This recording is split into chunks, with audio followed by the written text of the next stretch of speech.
Hello students, my name is Kiran. Welcome to our channel NCERT Full Concept Clarity.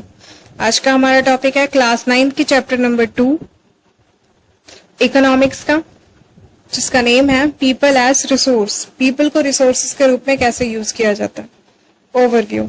The chapter people as resource is an effort to explain population as an asset for the economy rather than as a liability. Overview से आपको क्या पता लगेगा कि chapter में people को as a resources किस तरीके से बताया गया है। सबसे पहले इसमें लिखा हुआ है population as an asset. Population को एसेट का मतलब क्या होता है? एसेट का मतलब होता है कि जो हमारी पूंजी है, जो हमारी मतलब जिससे हमें आगे चल के इनकम हो सकती है for economy rather than a liability. Liabilities होती हैं जो हमारी देनदारियां होती हैं।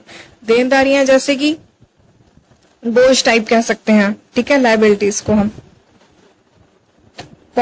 Population become human capital when there is investment made in the form of the education, training, medical care. Population कब हो सकती है इन्वेस्टमेंट एसेट के रूप में, कैपिटल के रूप में कब काम कर सकते हैं? जब उस पे अच्छा इन्वेस्टमेंट लगाओ। किस टाइप का इन्वेस्टमेंट? एजुकेशन का, ह्यूमंस को अच्छे से पढ़ाया लिखाया गया, उनको ट्रेन किया गया, मेडिकल सर्विसेज उनको अच्छे से प्रोवाइड की गई हो, तो वो हो गई एक तरह से investment. In fact human capital is the stock of skill and productive knowledge embodied in them. जबकि ह्यूमन कैपिटल एक ऐसा स्टॉक है जो कि फुली स्किल्ड है। अगर आप इसमें कोई भी नॉलेज डालते हैं तो इसमें फीड ही रहेगी। People as resources. पीपल संसाधन के रूप में कैसे? Is a way of referring a country working people in the term of their existing productivity, skill and abilities. People as a resources का मतलब ये होता है कि किसी भी कंट्री में जो लोग रह रहे हैं उनकी प्रोडक्टिविटी कितनी ज्यादा है, उनमें क्या क्या स्किल्स हैं। Looking at the population from these productive aspects emphasizes its ability to contribute to creation the gross national production. इसका मतलब क्या होता है कि जो भी पॉपुलेशन रह रही है एक कंट्री में, क्या वो जीडीपी जो है उसको क्रिएशन कर रही है, उसमें कोई उसका कंट्रीब्यूट है या नहीं। Like other resources, population also a resource.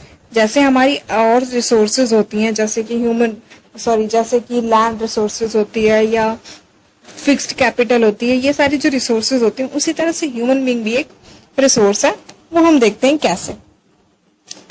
A human resources, there is a positive side of the large population that is often overlooked when we look only at the negative side. ज्यादा population का होना अगर हम positive way से देखें तो किसी भी कंट्री में अगर ज्यादा लोग हैं तो वो ज्यादा स्किल होंगे और उनसे क्या होगी, हमारी जीडीपी ज्यादा इंक्रीज होगी। पर ज्यादा टाइम पे हम क्या करते हैं, अधिकतर टाइम पे पॉपुलेशन के बड़े होने को सिर्फ नेगेटिव साइड से देखते हैं। Considering only the problem of providing the population with the food, education and access to the health facilities. When the existing human resources is further developed by becoming more educated and healthy, we can call it human capital formation that adds to the productive power of the country, just like physical capital formation. क्या होगा कि जब हम humans को अच्छे से उनको education provide करेंगे, उनको मेडिकल फैसिलिटी प्रोवाइड करेंगे, तो वो हमारी कंट्री के लिए as a physical capital formation काम करेंगे। Investment in human capital through education, training, medical, it's a return just like investment in the physical capital. Humans के ऊपर कैपिटल लगाना, जैसे कि उनको एजुकेशन अच्छे से देना, उनको ट्रेनिंग देनी, मेडिकल फैसिलिटी देनी, ये भी एक तरह से फिजिकल कैपिटल का ही काम करता है। This can be seen directly in the form of higher income earn because of higher productivity of the more educated और the better trained person as well as the higher productivity of a healthier person. ये हमें कैसे देखने को मिलेगा? जो एक पढ़ा लिखा बंदा होता है या फुली हेल्दी जो बंदा होता है उसकी प्रोडक्टिविटी ज्यादा होती है दूसरे के अकॉर्डिंग। जैसे इंडियाज ग्रीन रेवोल्यूशन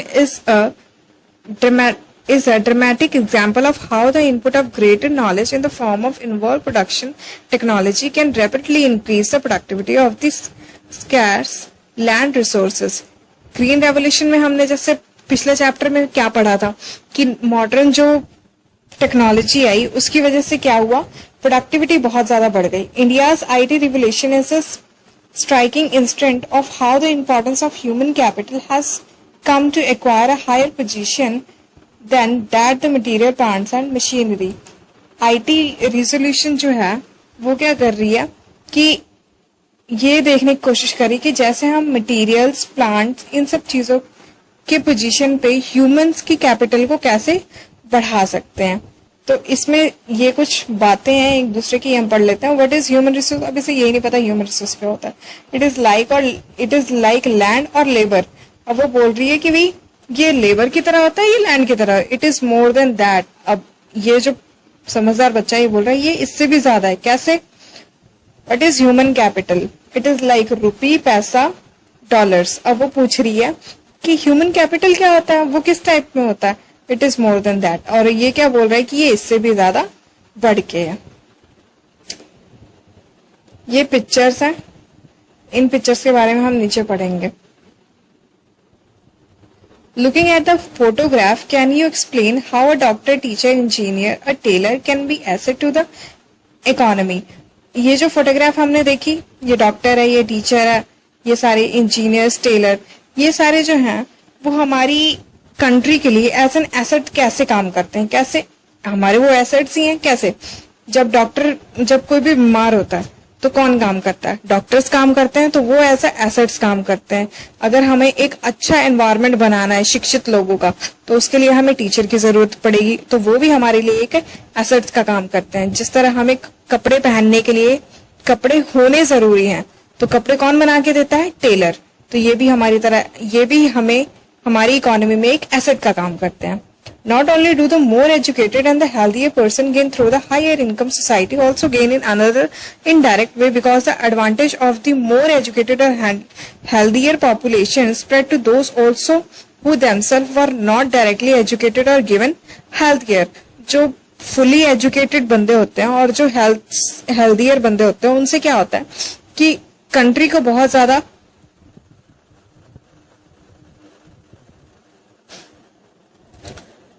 उससे क्या होता है, सोसाइटी को ही नहीं बल्कि हर किसी को एडवांटेज मिलती ही मिलती है।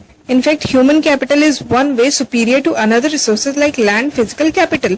जबकि ह्यूमन कैपिटल जो है वो बाकी जो रिसोर्सेज है उनसे कहीं ज्यादा बढ़ के है। कैसे? Human resources can make use of land and capital. Human resources की वजह से ही हम इन सब चीजों का तो यूज कर पाते हैं। ठीक है, अगर ह्यूमन रिसोर्स ही नहीं रहेंगे, मान लो लेबर ही नहीं रहेगी, तो फिर हम लैंड और कैपिटल को कैसे यूज करेंगे? Land and capital can not become useful on its own. ये जो चीजें होती हैं वो खुद से तो काम नहीं कर सकती। For many decade in India, large population has been considered a liability rather than an asset. हमारे इंडिया में क्या होता है कि ज्यादा पॉपुलेशन को बोझ समझते हैं लोग, लायबिलिटी समझते हैं, ना कि asset. But a large population need to be burden for the economy. जिससे क्या होता है कि हमारी इकोनॉमी पे लार्ज पॉपुलेशन जो होती है वो इकोनॉमी पे पर जो लार्ज पॉपुलेशन है वो हमारी इकोनॉमी पे कोई बर्डन नहीं है। It can be turn into a productive asset by investment in human capital, for example by spending resources on education and health, to all training and industrial and agriculture worker in the use of modern technology, useful scientific research and so on। पर क्या हो सकता है, ये जो इतनी बड़ी जनसंख्या है इसको हम प्रोडक्टिव बना सकते हैं, प्रोडक्टिव एसेट में चेंज कर सकते हैं। कैसे? उनको अच्छी ट्रेनिंग देके, अच्छी हेल्थ देके और बहुत सारी मॉडर्न टेक्नोलॉजीज की हेल्प से। The two following cases illustrate how people can try to become a more productive resource। अब हम दो इलस्ट्रेशंस पढ़ेंगे कि कैसे किसी आम बंदे को प्रोडक्टिव बनाया जा सकता है। Story of Sakal. There were two friends, Vilas and Sakal, living in the same village Seemapur. Seemapur में दो फ्रेंड्स रह रहे होते हैं। Sakal was a 12 years old boy. Sakal जो था वो क्या था? सकल जो था वो 12 साल का लड़का था। His mother Sheela looked after domestic chores. उसकी जो माता थी वो घर का काम करती थी। His father Butta Chaudhary work in the agriculture fields. वो खेतों में काम करते थे। Sakal help his mother in the domestic chores. Sakal जो था वो क्या करता था, अपनी मदर के साथ घर के कामों में उसका हाथ बटाता था। He also look after his younger brother Jitu and Situ. उस वो क्या करता था, अपने जो छोटे भाई बहन थे उनका भी ध्यान रखता था। His uncle Shyam has pass matriculation examination but was sitting idle in the home as he has no job. उसके जो चाचा थे वो पढ़े लिखे थे, मेट्रिकुलेशन, बट क्या था, उनको कोई जॉब नहीं मिल रही थी, इससे वो घर में बेरोजगार बैठे थे। Butta and Sheela was engage to teach Sakal. जो दोनों बुट्टा एंड शीला थे वो क्या चाहते थे कि सकल जो है वो थोड़ा बहुत पढ़ ले। They forced him join to village school which he soon join. He start study and complete his higher secondary examination. Sakal को क्या हुआ कि उसको स्कूल में एडमिशन करा दिया गया, उसने अपनी हायर एजुकेशन कंप्लीट कर ली। His father pursued him to continue his study. उसके फादर ने उसको बोला कि आप अपनी स्टडी को कंटिन्यू करिए। He raise a loans for Sakal's to study a vocational course in the computer. उसने क्या किया, एक लोन ले लिया बूटा ने अपने बेटे को पढ़ाने के लिए।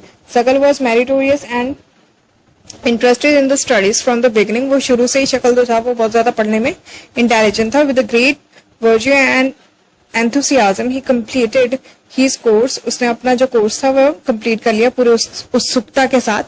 After some time he got a job in a private firm. उसको एक प्राइवेट कंपनी में एक जॉब भी मिल गई। He even design a new kind of software. His software help in increase the scale of firm.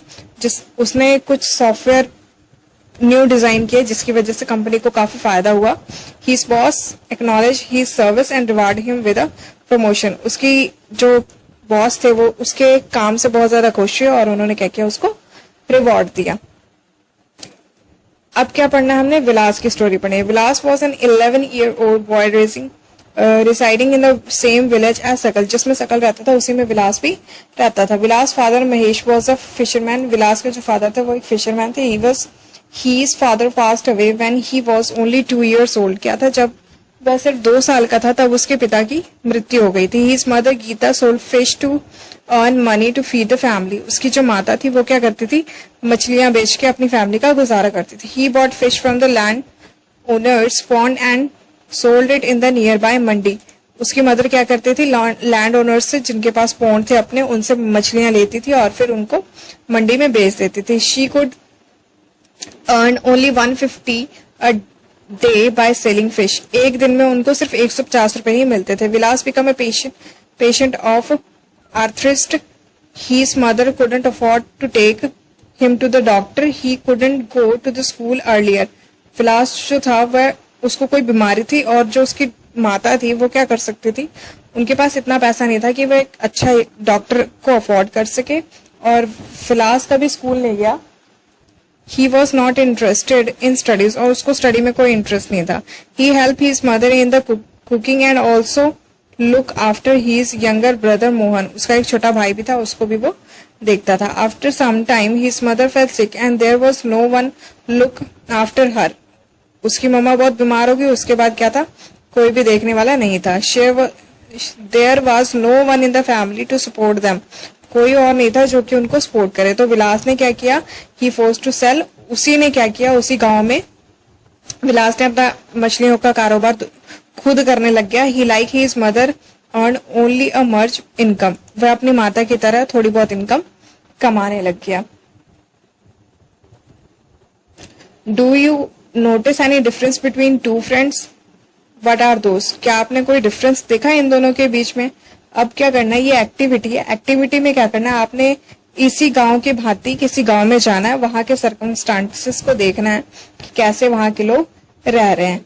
In the two case study we saw Sakal went to the school and Vilas didn't go.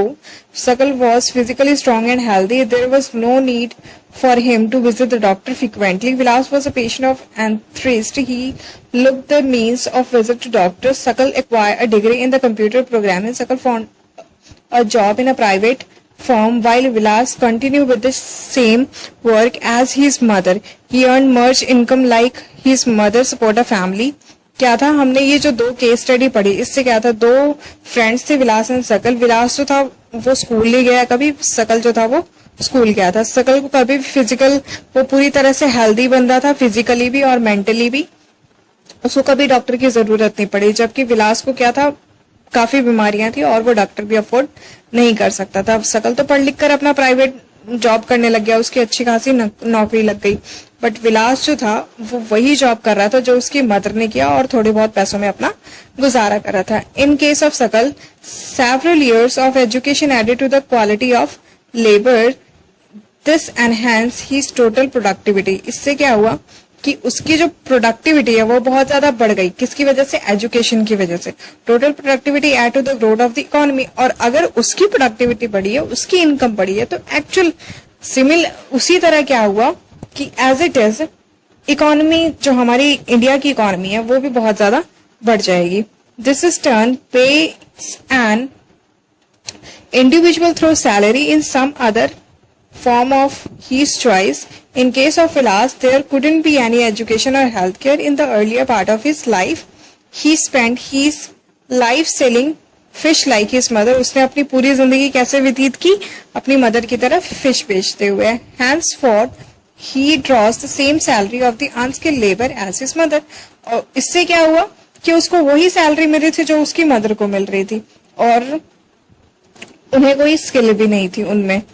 Investment in human resources can give high rate of return in future. अगर आप किसी human पे investment करते हैं इन the form of education या health care, medicals, जो भी है, तो उससे क्या होगा, आपको फ्यूचर में उससे ज्यादा ही मिलेगा। This investment on the people is the same as investment in the land and capital.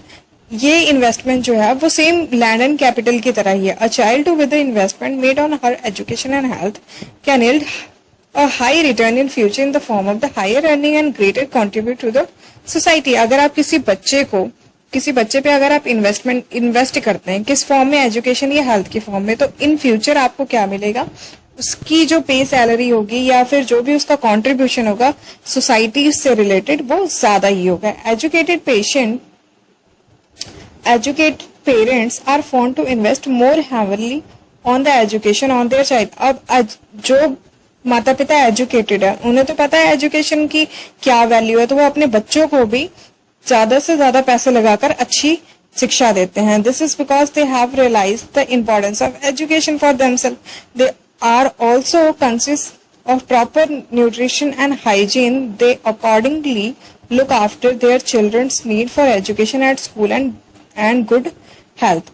तो उन्हें पता होता है कि उनके बच्चों को पढ़ाई कितनी ज्यादा जरूरी है और बच्चों में इन्वेस्ट करना ज्यादा सही रहेगा। अब Vitious circle is thus created in this case. In contrast, a various cycle may be created by the disadvantaged parents who themselves uneducated and lacking in the hygiene keep their children in a similar disadvantaged state. अब इसी के उलट हम ले सकते हैं कि जैसे जो अनपढ़ पेरेंट्स होते हैं वो क्या करते हैं, अपनी पूरी लाइफ वो अनहाइजीन और अनएजुकेटेड ही निकाल देते हैं। ठीक है, इसी तरह से वो अपने बच्चों को भी यही सब सिखाते हैं। Countries like Japan have invest in human resources. Japan जो है वो क्या करता है, ह्यूमन रिसोर्सेज पर इन्वेस्ट करता है। They didn't have any natural resource, क्योंकि उनके पास कोई नेचुरल रिसोर्स नहीं है। These countries are develop rich, फिर भी वो क्या है, डेवलप हैं, रिच हैं। They import the natural resources needed in their country.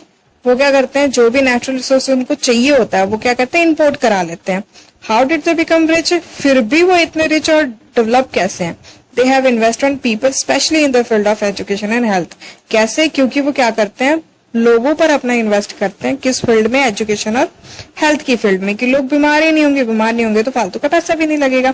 This people have made efficient use of other resources like land and capital. ये जो लोग हैं लैंड एंड कैपिटल का एफिशिएंट यूज कर। Efficiency and the technology involved by the people have made these countries rich and development. यही जो efficiencies है वो क्या करती हैं, ऐसी countries को rich और development बनाती हैं, developed बनाती हैं। आज के लिए बस इतना ही, मिलते हैं आपसे नेक्स्ट वीडियो में। Thanks for watching this video.